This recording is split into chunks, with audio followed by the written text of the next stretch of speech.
1 year into office, the Driver and Vehicle Licensing Authority says it has transformed service delivery, digitized operations, expanded access, and significantly increased revenue.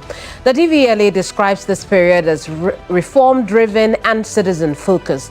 But many of these reforms remain unfinished, delayed by parliamentary approval, contested in court, or yet to be felt on our roads. With that backdrop, we ask, has there been real transformation, or was the authority only chasing headlines?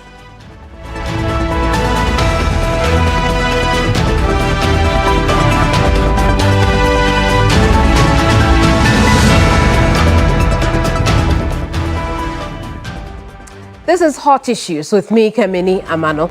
My next guest is CEO of the Driver Vehicle Licensing Authority, Julius Nikwe Kote. He returns to the program to tell us whether ambition is running ahead of systems, the law, and the everyday experience of the Ghanaian motorists.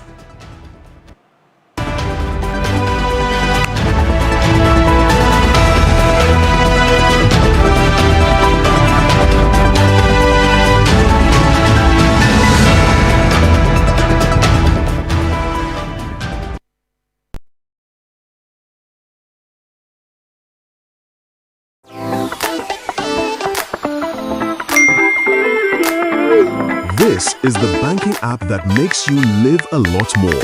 Even when the family is apart, connection is just a tap away with the Stanbic app. That's my daughter. Oh! I've got this. Yay! You are the best! Thank you. What do you wait for? You don't know, you don't go listen anything. Every day I beg, why?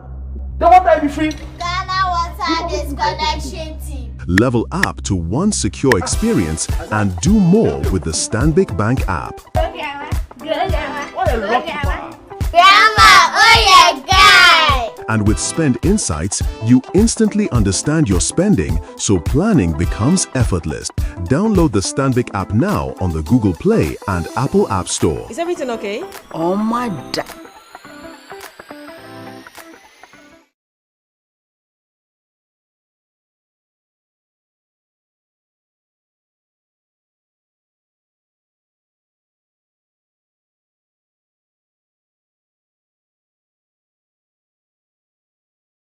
It's the final showdown. 3 amazing female songstresses and 3 unique male powerhouses all geared up to win big.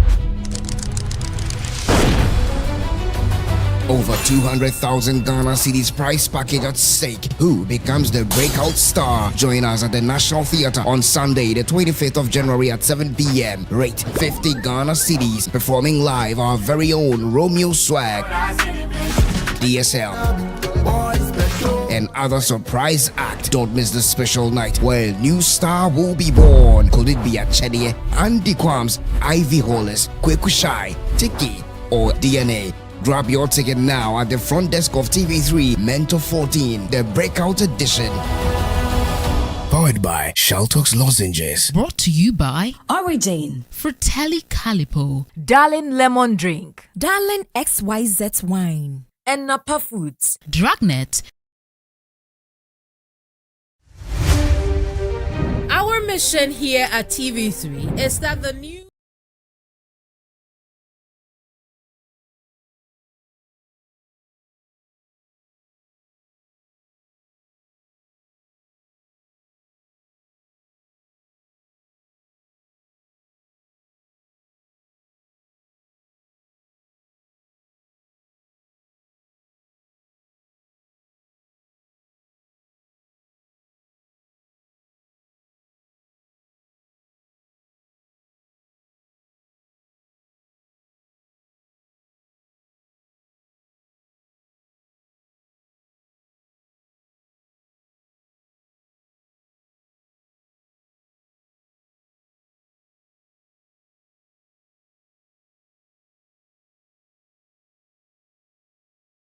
The Breakout Edition is heating up, and your votes are the power behind every performance. This season, your vote doesn't only keep your favorite contestant on the stage, it also gives you the chance to win big. The voter who sent in the highest number of votes by the end of the season walks away with the brand new Nasco Chest Freezer. It's simple. Pick up your phone and vote for your favorite contestants to the short code on your screen and keep those votes coming. Support your star, boost their journey, and you just might walk away with a super cool freezer. Mentor, discovering the next big star and rewarding you for believing.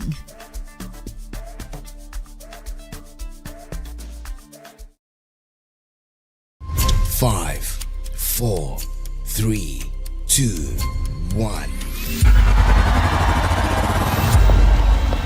The stage is set. It's their final showdown. 3 amazing female songstresses and 3 unique male powerhouses all geared up to win big.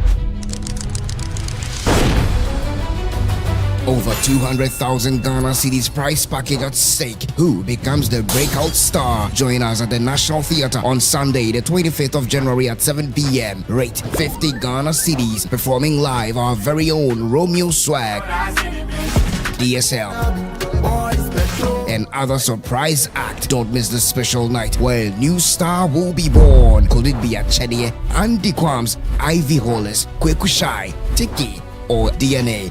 Grab your ticket now at the front desk of TV3 Mentor 14, the Breakout Edition. Powered by Shaltox Lozenges. Brought to you by Origin. Fratelli Calipo, Darling Lemon Drink. Darling XYZ Wine. And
Julius, you're welcome to Hot Issues.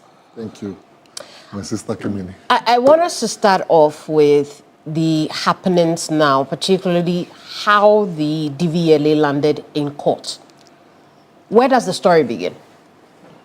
Let me say a very good afternoon to all viewers, to Mr. President, His Excellency John Dramani Mahama, our mother, Jane Professor Nana Opoku Ajiman, my mother, Dr. Valerie Sawyer, Mr. Julius Debra, the Chief of Staff, and all top government officials, including my minister, Honorable Joseph Bukari Nikbe.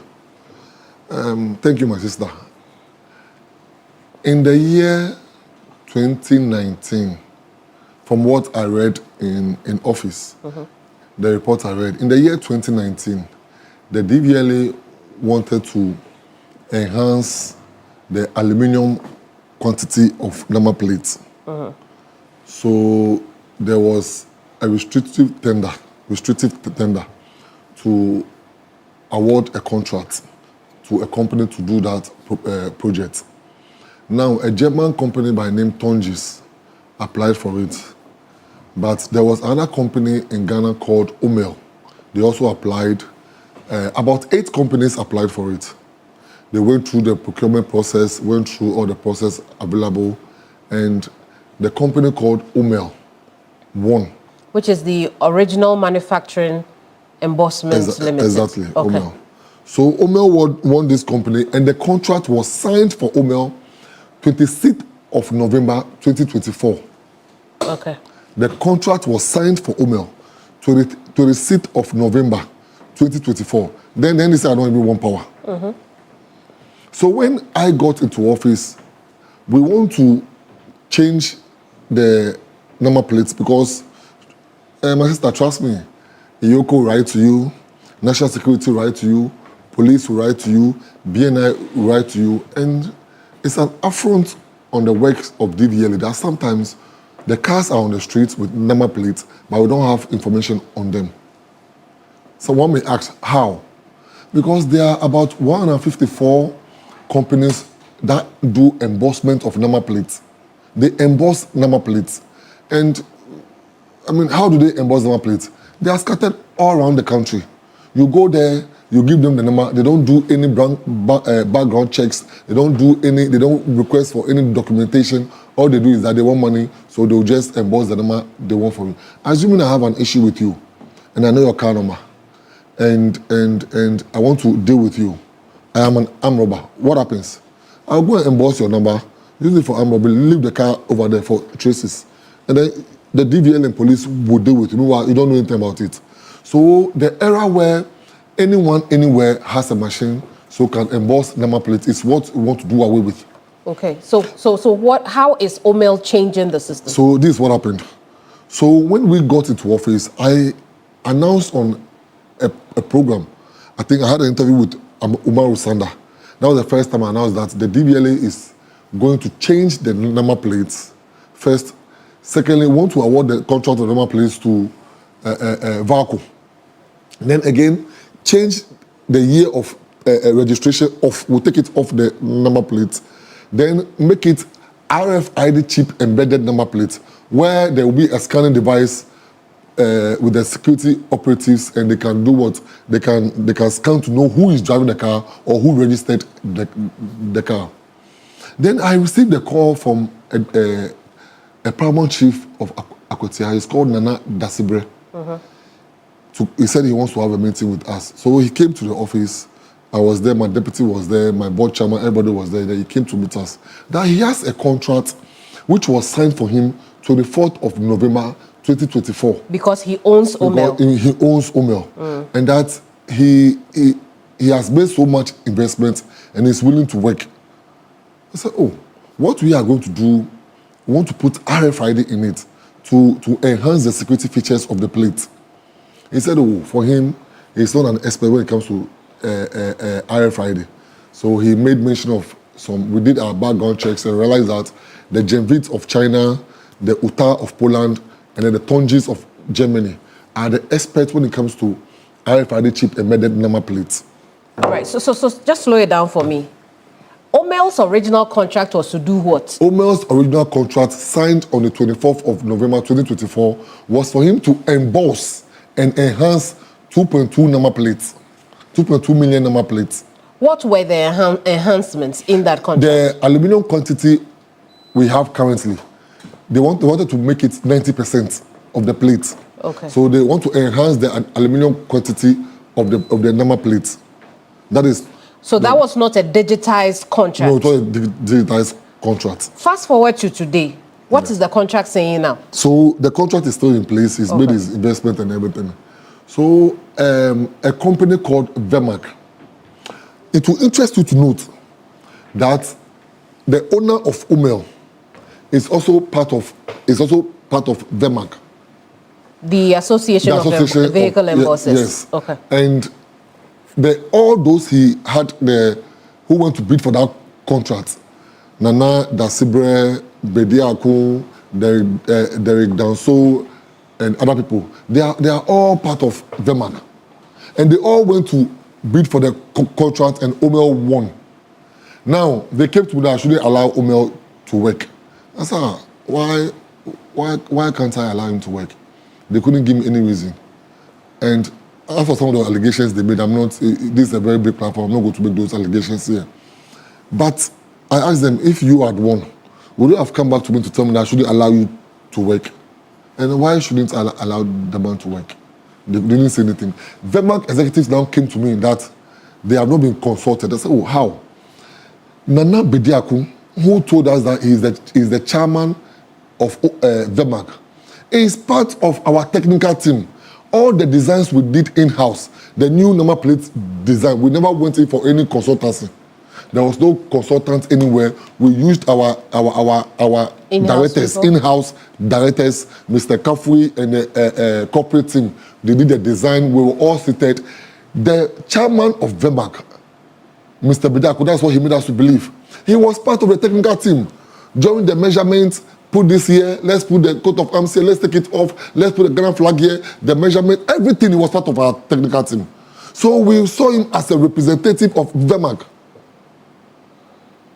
Now, so if you tell me you won't be consulted, I still don't understand. Then they come to me that they want to be part of the contract. And I told them that, okay, before I got into office, the contract has been signed.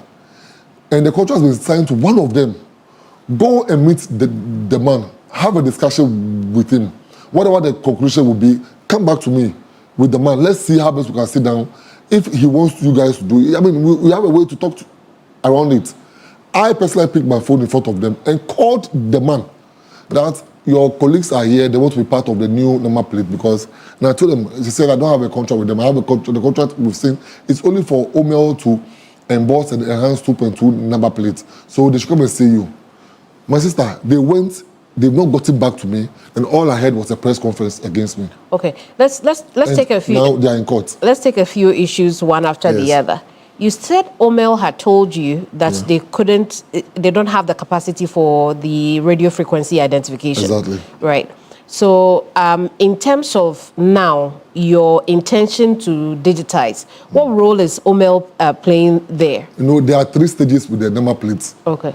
Embossment of number plates is different from manufacturing of number plates. Okay. So Umel was given a contract to manufacture and emboss. You know, manufacturing of the plates is different from putting number on the plates. Putting number on the plate is the embossment level. But manufacturing is where you manufacture to get the plates.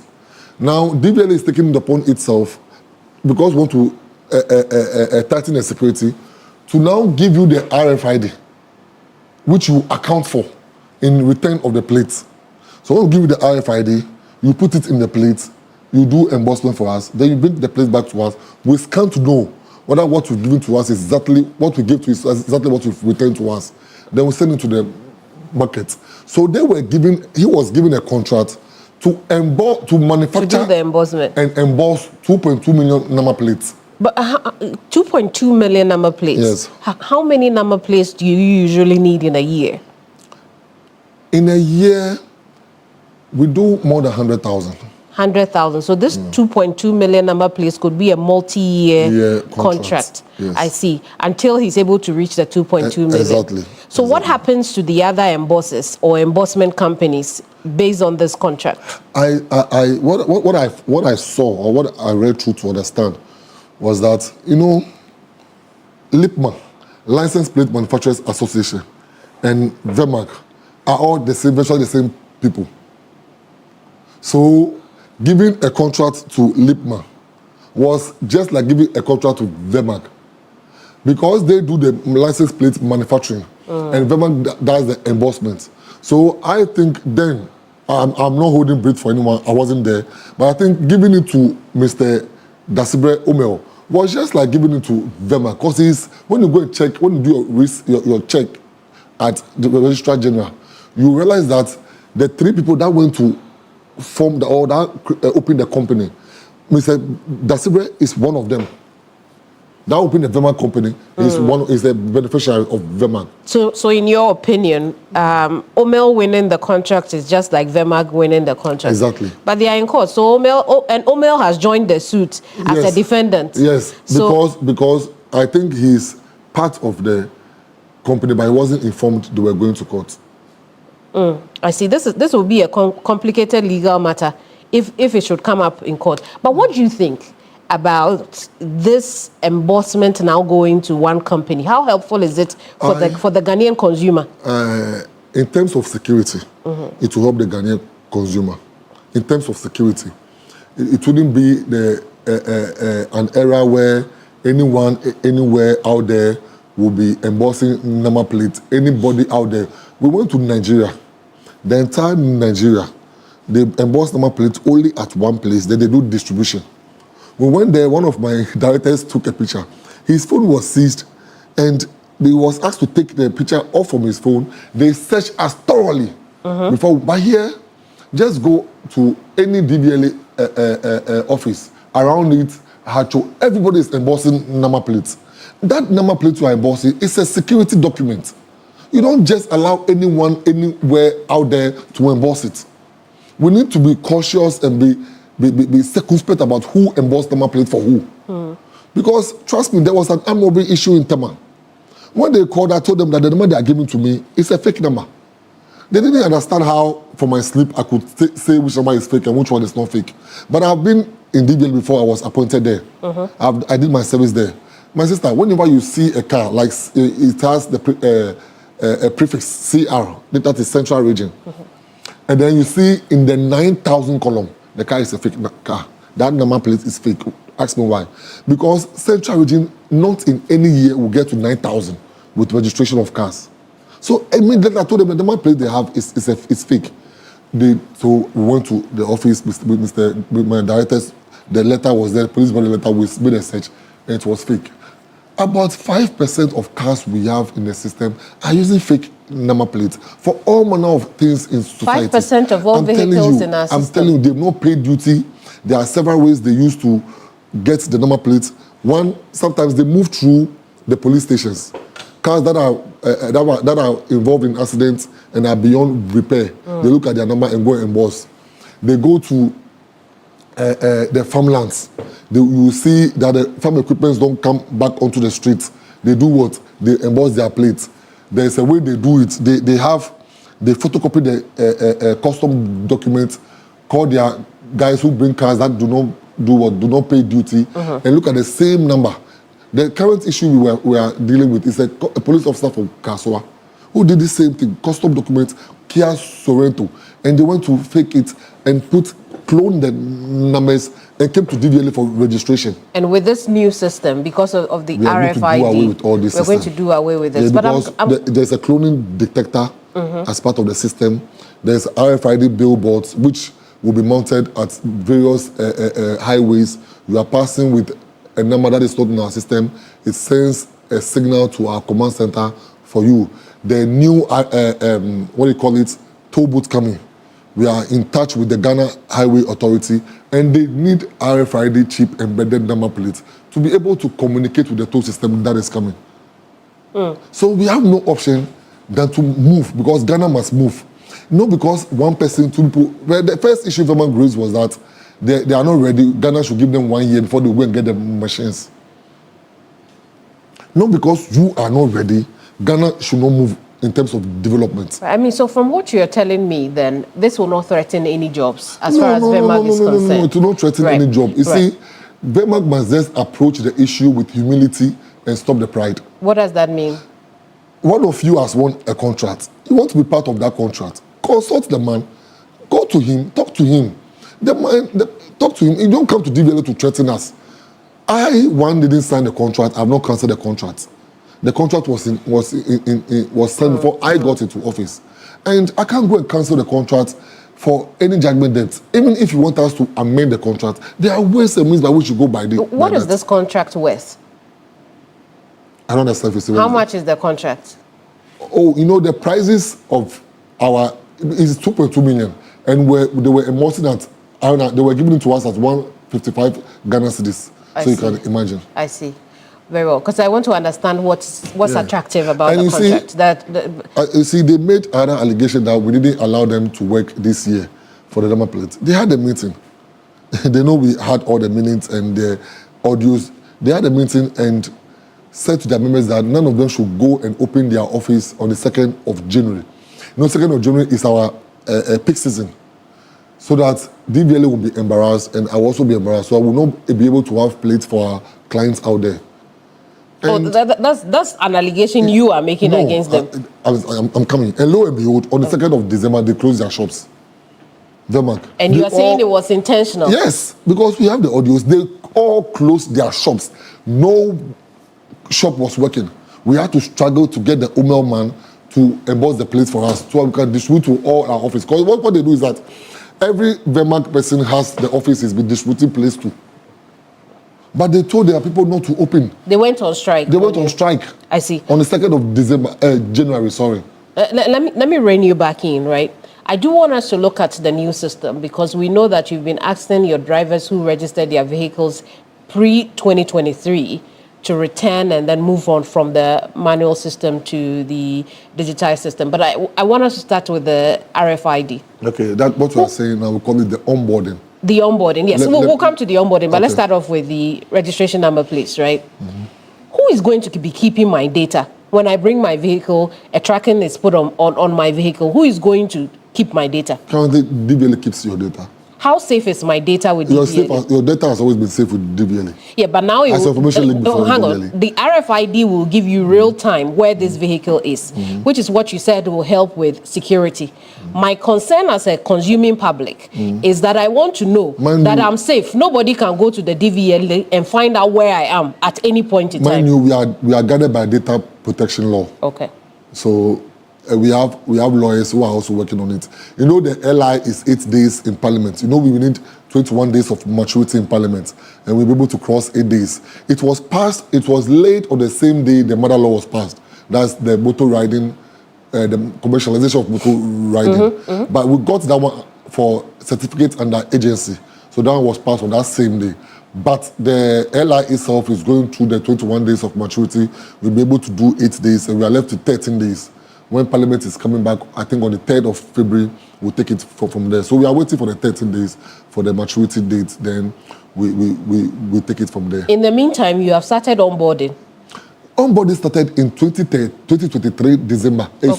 February. Okay. So onboarding started before the NACB came to power. But people don't understand. And I mean, some quotes were affiliated to me. I don't even know where they are coming from. My sister, onboarding, let me make it very clear. Onboarding started February 2023. Then they said I don't even want power for me to be appointed. This is what the onboarding is about. The system was being done manually. Now, there was a contract which was signed in 2016 for automation. They started it and they started a contract around 2023. Okay. From 2023, they said, okay, we have been able to make all the manual documents digital. Kimeni, my sister, come and identify that, okay, I'm now, this is Kimeni, this is your document. Let's link it together. Let's make it one. That is the onboarding. This thing started 2023.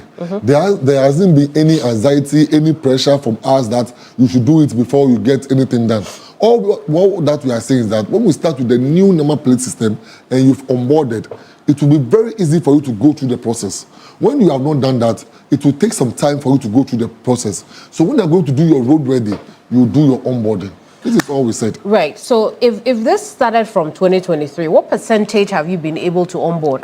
So far, they've been able to do more than 2 million cars. 2 million cars. Yes. And as far as you are concerned, how many are outstanding to be onboarded? Even after the new scheme, last week I was reading a report which says that people are really doing it. I can't really be specific with the actual number that is left, but percentage I can say about 70 to 80% have been done. Does the DVLA know for sure how many cars are in our system? Not accurate. Not accurate. Because some people engage in, there are some accidents that people do not report. Some accidents happen, some cars are no more on the streets and people do not report. Some people change their car colors and they don't report to DVLA. So not accurate, but we have around an approximate figure. What's the approximate figure of the number of cars that are... Fine, you look for that for I'll us. get it for you right now. Indeed. But while you're looking for that, right... the approximate figure for private cars are 2,227,000. That is non-commercial vehicles. That's for private cars. And then for commercial vehicles, they are close to 1.8 million. 1.8 million. So you still have quite an outstanding number of people to be onboarded. What I've mentioned to you, the tricycles are not part, the motorbikes are not part. I see. So when a driver is onboarded onto the digital system, exactly, right? Does it cost them more? Does it cost them more? Yes. Does it cost any money to be onboarded as far as the public is concerned? Exactly. It costs some money to be onboarded. And the reason being is that most of the cars we have do not have titles. So when you onboard, you are being given a card which serves as and then another document which serves as the title of the car. So now the car is in your name, it's yours. A car without title, you can't really be sure if it's yours or not. Which one is the title? When you onboard, they give you a card. The Form C? No, Form C. They give you a card. Okay. A card which is like a license. Yes, the one, and then they give you another Form C which has your information on it. But when we come and register our cars, why don't you give us that? From 2023, they begin in. I see. Yes, from 2023, it started before we got into power. That has been the process. And so for no fault of us, right? It is not our fault that pre-2023 you didn't give us titles upon registration of our cars, right? Yeah. And then you tell me, I have a new system. Come and then let me put you on this new system. And when I show up, you charge me for it. It's not my fault. Why are you charging me for it? But do you know you're supposed to register your car with a title? But you didn't give me when I came to register my car. Why didn't you give me when I came to register my car? And they are rectifying it. And it shouldn't cost the public money, should it? Because the DVLA then made an investment. The card is expensive. Titles are expensive. I think that is why they are charging the public. So how much is that? I don't have the figure, but it's 400 and something, 448 or so. That's a lot of money. I agree. It's too much money. I agree. It was done before I got into power. But why can't you do something about it? I don't control how much charges DVLA charge the public. It's Parliament that controls it. I don't have any control over that. If you want to do even if I want to increase one cedi or decrease one cedi, you have to go and see the legislative committee of Parliament, the fees and charges. I don't have any control over that. We'll hope that as you are seeking amendments and maturity of amendments, you would have added it that the onboarding fee is too much for the consuming public. But you didn't do that. You didn't give it a thought, did you? You must know when I was appointed and when. Let's move on from that. You must know when I was appointed and when the fees and charges was done. I want to look at some of the things that you have done. I will come back to the RFID and the issues of the court, right? But you tell us that revenue has increased by some 39%. Yeah. How was this revenue increase achieved? I think it's some of the loopholes that we were able to block, especially at the port of entry. That's Tema Port and Takoradi Port. When we got into government, I read a report which says that at the end of every month, the number of plates we're issuing, the number of DP stickers, DP plates we're issuing at the port was 1,800. The highest they've done then was 1,900. But when you read the customs ICOMS, it will tell you that customs releases sometimes over 10,000 cars. So you ask yourself, the 8,000 plates, where are they going to? Then I went to the port in the month of February to visit them, 2025 to visit them. And then I had to talk to some of them and do some little skirmishes over there. The next month report that came, the number went to 5,000. But I was still advised that we can still get more cars, more plates over there. I realized the DVLA then had 12 companies. These companies were distributing number plates on behalf of the authority. So, per the research we did, it came out that these companies sometimes, is allegedly, they pass, because the number plates are being given to them, they pass behind the authority, the DVLA, and then go and deal direct with the agents. So Mother Ghana loses what we are supposed to get as a country. The DVLA doesn't also get what it's supposed to get. So I had to take a drastic decision by cancelling all the 12 companies, employ people to do the distribution on behalf of DVLA.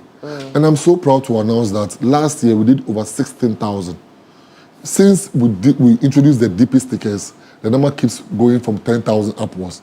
And last month, in the month of December 2025, we did 16,000. So from 1,900 to 16,000. The 16,000 is just December alone? Yes, that's December alone. Okay.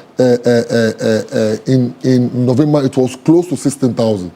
It has always been above 10,000 as we introduced that one. So it tells you that 12, 13,000 amount money, where was it going to?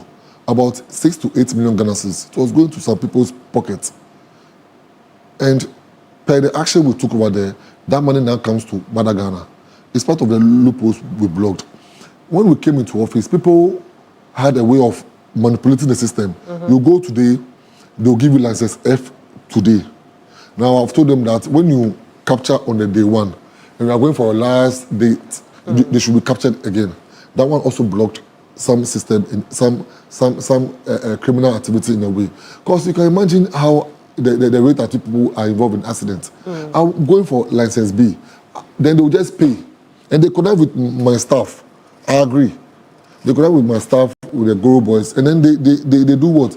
They increase the amount, charge them, and then issue them with license C, license D, license F, which is dangerous for us. You must move from license B, be on it for 2 years before you go to C, be on it for 2 years before you can go to D. I see. I'm going to come back to you and then we'll talk a bit more about the revenue, but we'll juxtapose it to cost of operations for the year under review and see where the DVLA is headed. We'll be right back. Don't go away.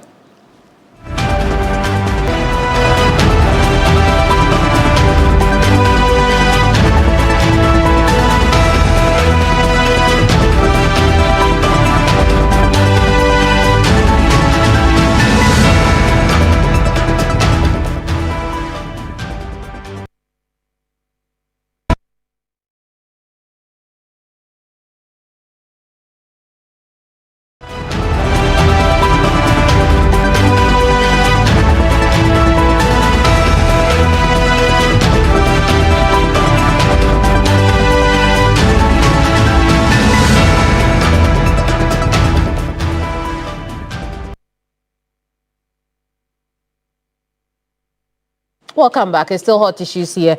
My guest is CEO of the DVLA, Julius Nikwe-Kote. Thank you so much for your time. You've painted us a nice picture of revenue increase, 39%.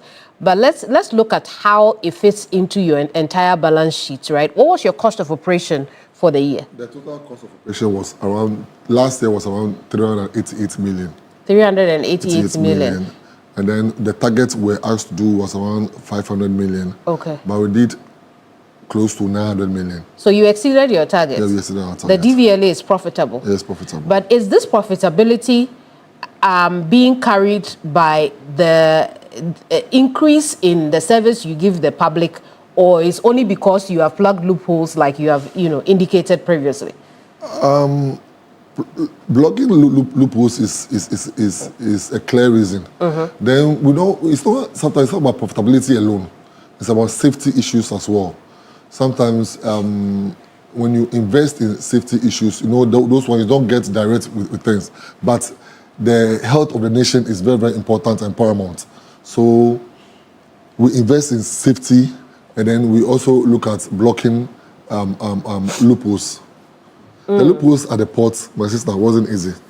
I see. It wasn't easy. I see. You can imagine when you go in for, you bring 20 cars and go and buy only 2 DP stickers, DP plates. You take the 2 plates in for the 2 cars. You come back, come and take other 2. They come back, come and use the same plates for the other 2. That's what they were doing. How has your operation over the year taken into account affordability of your service? You see, when people say that our services are expensive, expensive is relative though, but it's because of the Guru guys, I would say. Because for you to acquire a license, you don't even need thousands of cedis to acquire a license. When you go through the right approved way, you don't even need thousands of cedis to acquire a license. But a Guru guy will charge someone 2,500 cedis to acquire a license. I remember somebody wanted a personalized identification number. And the Guru guy they went to deal with is called Julius. So later when the complaint came that the person charged 14,000, and that Julius charged 14,000, I was like, which Julius is that? Lo and behold, the Julius is not from Accra, it's from Takrady. That Guru guy, Julius, charged 14,000. But the perception was that Julius charged 14,000, and I'm Julius. So I had to go into the issue. So the service for you to get a personalized identification number, that's maybe you write your name on your car. It's just 8,000. But someone out there will charge you 15,000, 16,000. So to what extent over the year have you dealt with the Guru boys? I have placed all charges at the premises. I have done public engagement, public education in all regions. I've met stakeholders and said to them, well, it's like, see, as for the Guru boys, you arrest them today, tomorrow they are there. You arrest them today, tomorrow they are there. So you use scientific and innovations to take them out. We are not going to use any police or any brutality. No.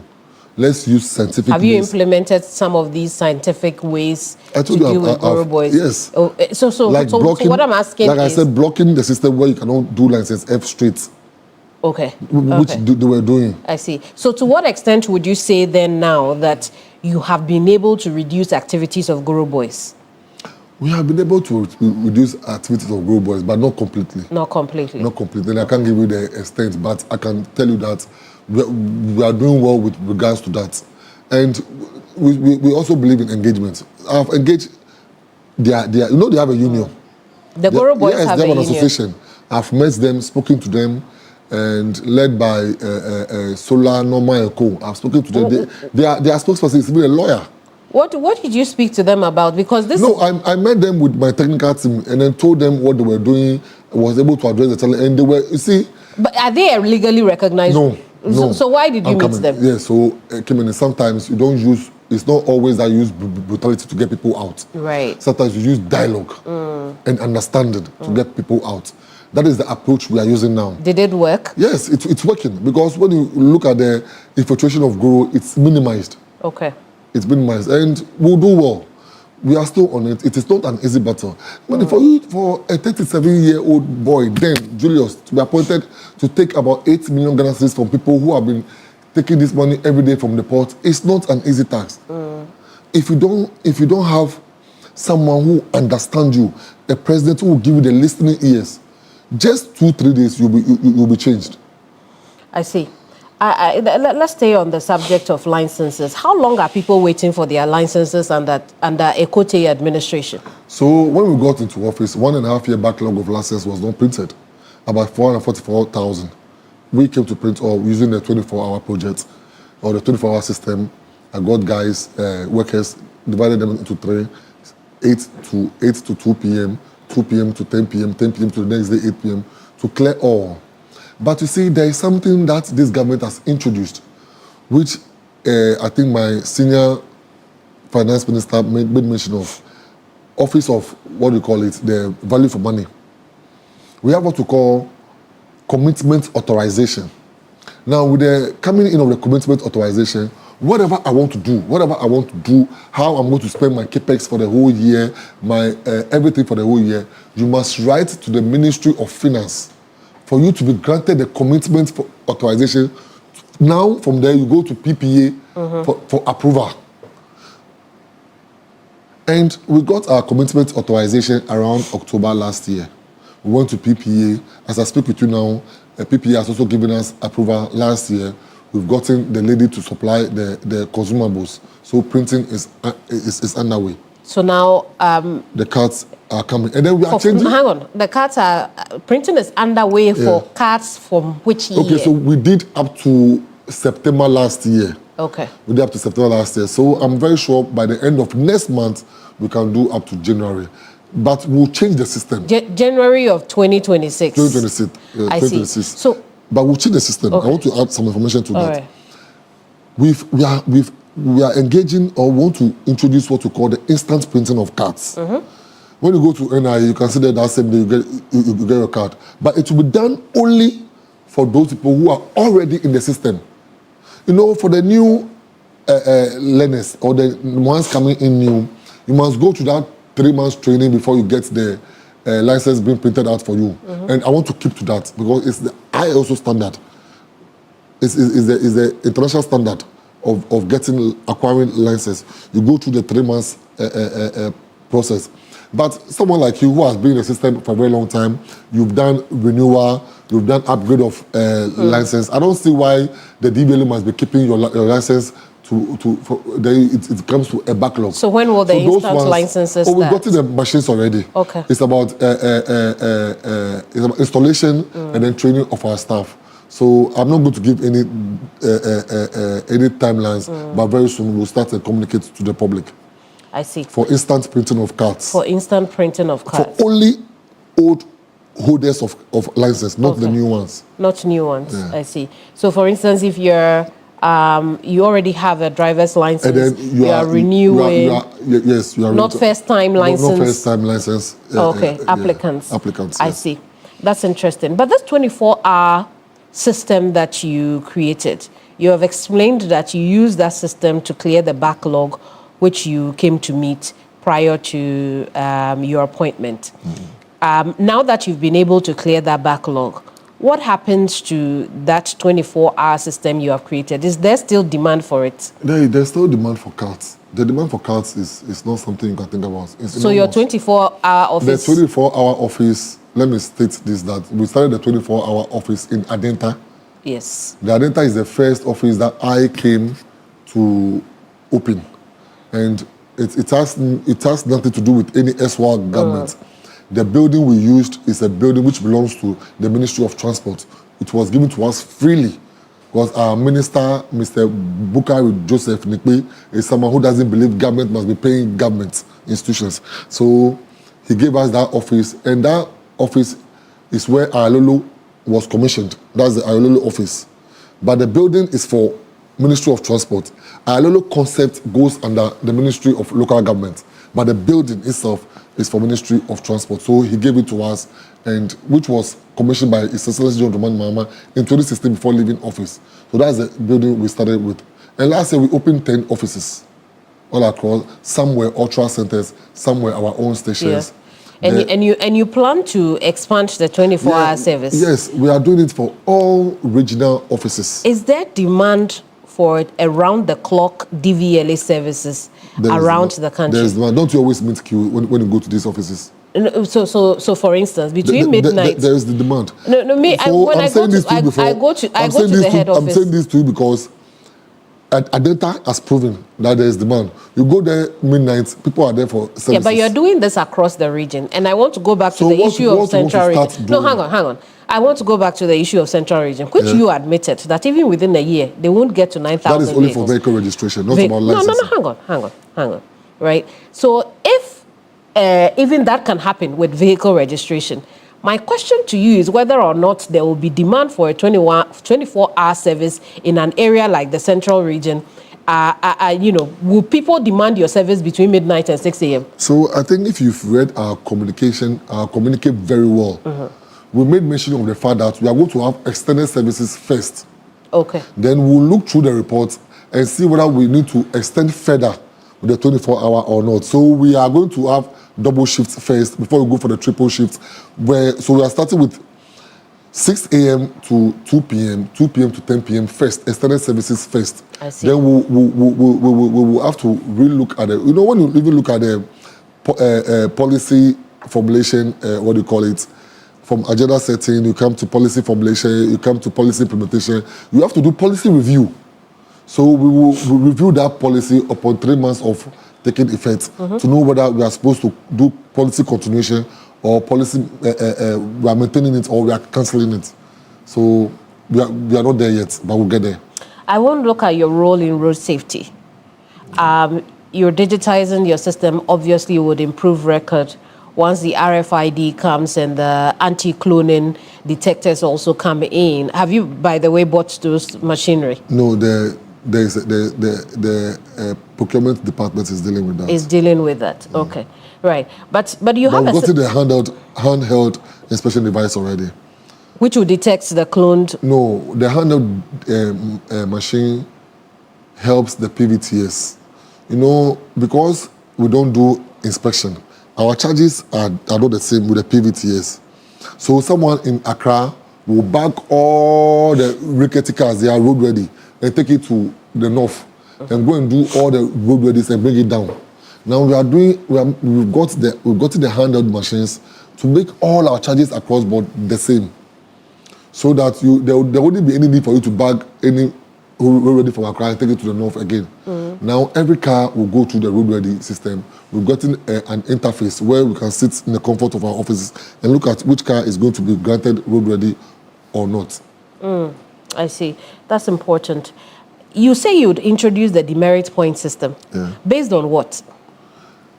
When you go to UK and some developed countries, people are cautious when they are driving because they know when they go against the rules on the road, the law will deal with them. It should be applied in Ghana. The demerit point system is that at the end of the beginning of the year, you'll be given number of points on your license. They propose 60 points, and some offences will come with double points deduction. So assuming you have 60 points on your license and you are able, you go through this, you do reckless driving and we take the points from the system and the system gets finished, you have to go back to the driving school. That's the demerit point system. That's the demerit point. That's what the policy says. But why do they have to go back to driving school specifically? Because you are not qualified to be on our roads. We've warned you. We've warned you. We've taken points from you, and you are still driving reckless. And reckless driving is not safe on our roads. It doesn't make our roads safer. We need to make our roads safer for you and I. I understand that, yes. But does the law say that? So you when you go back to your driving school, for you to learn, you know, we have also established a school.